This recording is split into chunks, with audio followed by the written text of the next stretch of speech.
Yeah.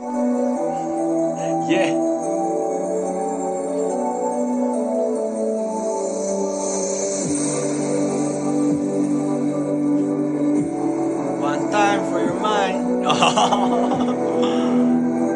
Agree, no? Yeah.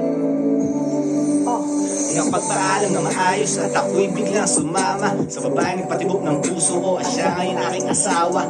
Para ako nakulong sa pag-ibig niya at di na makalaya. Sa totoo lang di ko alam saan ang abot ng relasyon namin dalawa. Nakita ko siya malungkot at gusto ko lang siya mapasaya.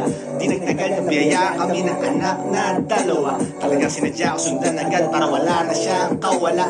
Parang Jerry Crabal ilang pahingot yun ang aking ginawa. Naglalaro, nag-aantay, alam ko siya matagal ko na dinasal. Di lang sa gandang labas pati loob para akong sinampal. Ng kanyang pagmamahal bigla akong natakuhan. Nagpursige, nagbago at gumawa ako ng paraan. Ilang beses man di tayo magkasama tuwing anniversary. Handa ko tisin lumayo, ito ang aking paraan.